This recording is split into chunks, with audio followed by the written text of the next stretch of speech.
beginning of the left curb, hard braking to the end of the left curbstone, brake, brake, brake, and turning right curbstone towards the outside left side. Come on, and not drifting to the right curbstone, sticking to the bottom right wide side, 143, brakes, and turning into the inside Karussell, stay in the concrete bit at the exit, the right corner of the plate should be in the middle of the car, and out right curbstone, 145 wide side. Good morning, comrades. Welcome back to the channel. Welcome back onto the Nürburgring Nordschleife. Quite literally, welcome back to another episode of our series of the first lap of the year, where I will be walking you through the track, quite literally showing you important pointers, and you should know it by now. And if you haven't followed the series, check out the very first video to be up to speed, because we walked already more than half of the track. By now we are at Klostertal, ready to enter the corner towards Mutkurve. So let me give you a couple of important pointers that should make you a safer driver, faster driver, and eventually also enjoy the track more. So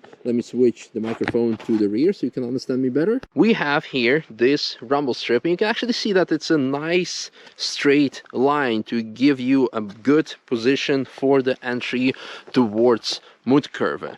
Now, sometimes you can use the end of the rumble strip already as a turning point. In reality, it is later. We can see over there is a dot that indicates the turning point. The section before Mutkurve, it is a very high-speed section. Also, there's a very nasty bump. So in combination with the high speeds of, depending on type of car you're driving, 250, 270 kilometers per hour, and a nasty bump on the outside while your car is being pushed to the outside, it's actually not a dot. Okay, it's a different indication mark. But this section, it's very important to have your suspension fully dialed in, perfectly dialed in, to take this section over there flat. Because sometimes, yeah, it can be quite tricky.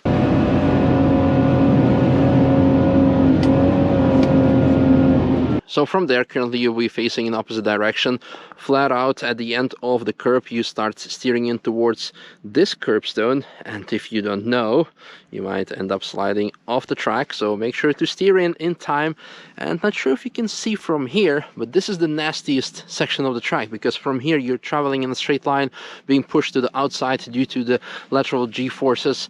And there is, maybe you can see it on camera when we just change the elevation, that there is a bump. So while being pushed to the outside, going over the bump, suspension settings really need to be dialed in. You should be aware of this if you decide to go this fast at those speeds.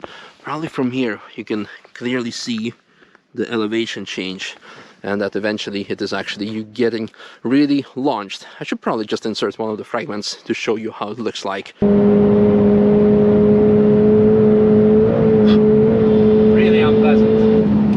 So here again, the highest section of the bump, and there we have Mutkurve, where I had the most epic save or the most epic fail, depending how you look at it, last year. And this again, this bump with the high-speed cars, high-speed sections, it makes it extra challenging because you're getting launched outside, and then you already need to be ready to brake in a straight line and position your car on the right side of the track before entering the corner. So check out the video that I made about that particular moment to explain to you a bit more about the section. So you are traveling after the jump at the right curbstone. Again, we are facing the opposite direction, and from here it's actually you have quite a nice reference point of this rumble strip. At the beginning of the rumble strip you should go on the brakes, and at the end of it and slightly after you should turn in to the left curbstone.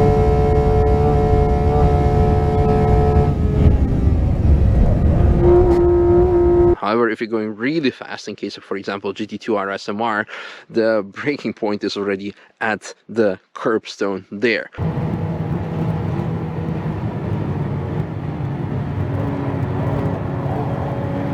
But in general, again, it completely depends on the total package, on your suspension, tires, brakes, how the car is reacting on braking, and also how fast you're traveling. So, but beginners, with the beginner drivers, you're usually not doing any speeds of over 250, so beginning of the curb is quite a safe reference point. And then at the end of the rumble strip you can actually already see the rubber pattern. The ideal line is turning in towards the left curb. can also see actually the white dot, the markings that are used by driving schools also here on these sections, or not sections, but exactly at the end of the rumble strip. But a D line also shows, although this is the steering point, it's only very gentle, because you really need to start steering in smoothly before going to the left curb.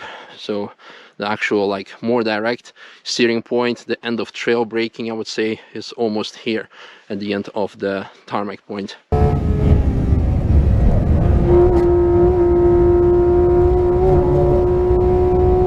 Here we can actually see that a lot of people miss the relatively early turning point and continue going straight, and ends up with having lots of skid marks here and ending up in a barrier here on the right. So we have nice and shiny, beautiful barrier here.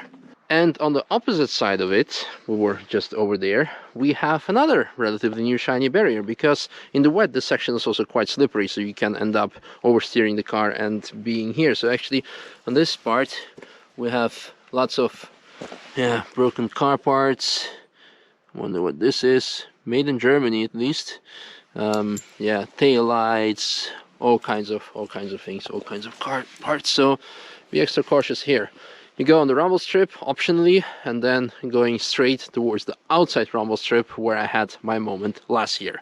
You can see lots of broken glass here. I don't think it will cause any puncture or anything, but this is again also the reason why you should leave your dog at home. There's so many broken car parts, and especially if dogs want to go in the grass, it might really damage their paws. Made it already quite far up ahead, past Mutkurve, almost at Steilstrecke here at Marshall Post 137. That also has remembrance lint in memory of Sabine Schmitz. The only thing I want to say here is this corner is pretty much flat out. You either lift or brake depending on the type of car you're driving. But it's quite tricky in the wet. However, thanks to those trees here which are hanging over the track, it is not as tricky when you're staying on the outside, because leaves during the season, because now it's winter, leaves are covering the track, and it's not as wet on the outside line, and thereby also not as slippy, because all of the rubber is usually on the inside line. So thank you trees for being there, and thank you Nürburgring and all the other critters for not cutting them down.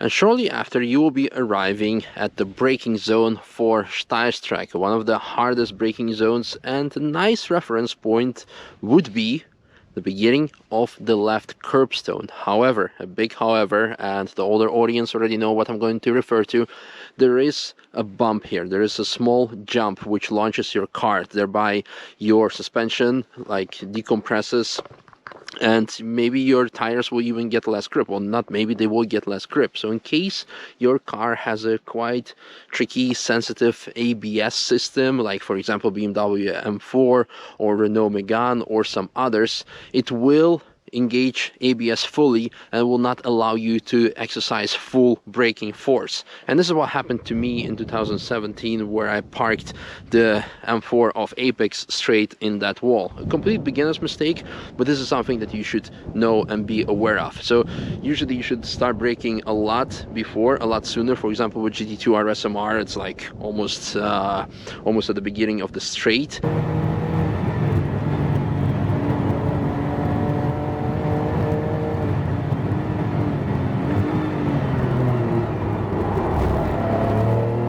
And just be very cautious, be aware of this jump, so brake before and then see how you gradually extend your braking point and see how your ABS reacts before turning into the right towards Karussell.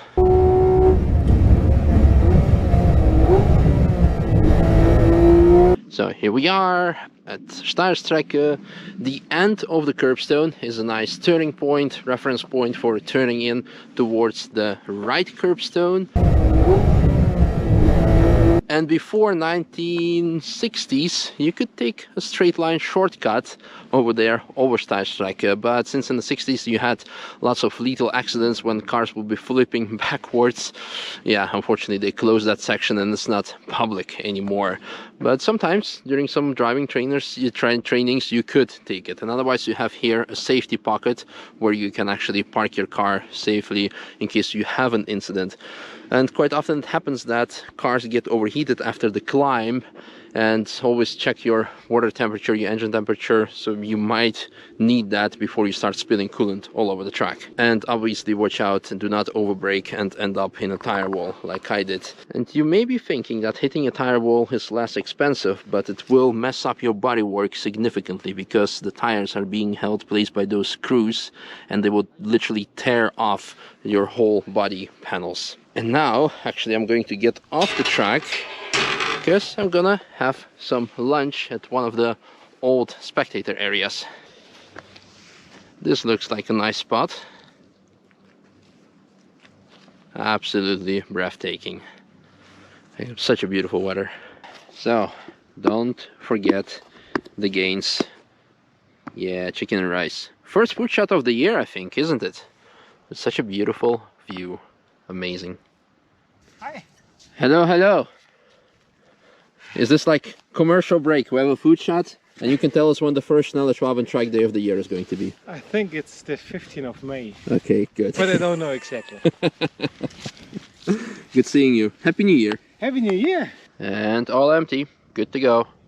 And after having lunch, or no lunch, after being at Steilstrecke, you will proceed towards the Karussell. You have lots of bends here, many bends, but it's actually pretty much a straight line from the outside where you'll be ending up on the right side, or actually on the left side, because we're facing the opposite direction. Straight line here, aim for this curbstone over here, and then you would start braking here pretty much.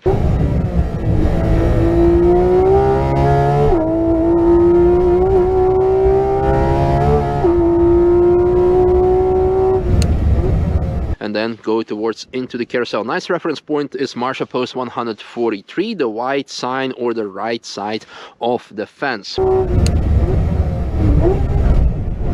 One thing before we proceed to the actual Karussell that I want to show you, you have here a nice tree. Now, since the braking zone in the dry is here, you also have all the accumulated rubber here. So in the wet, I would suggest to start braking on the left side, because here is now the right side, under the tree, because the tree also avoids water coming on the track, so it's drier and less rubber there. So double bonus, brake here and enter the Karussell.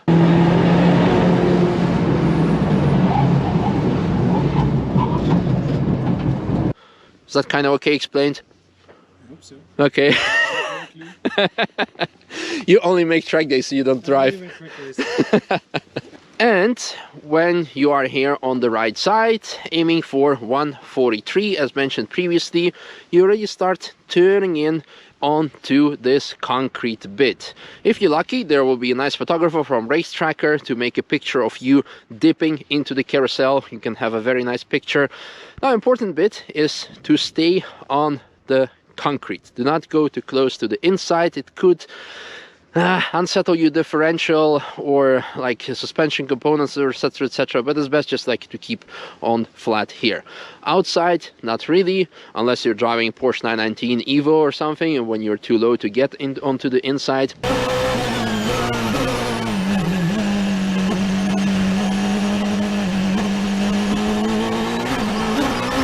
If you're gonna be asking the question why you have these concrete bits here, hard to say. They have been actually placed after the track's completion in 1927. They were placed here somewhere in around 30s, maybe to make sure it's good, like to to have the water come down. There is no exact like official reason behind it, and actually those concrete plates are also as old as they are, so they are here from the 30s and they haven't been changed before.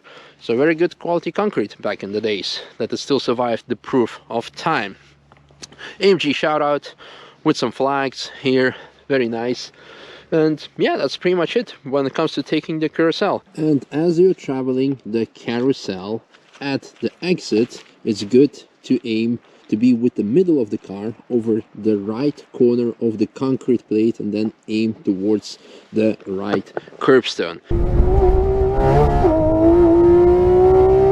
And I think this is pretty much it for today's section of the track. Again, as always, I hope you learned something that will make you a safer and a faster driver, and also to enjoy the track a bit more, and you notice some interesting details, etc, etc, etc.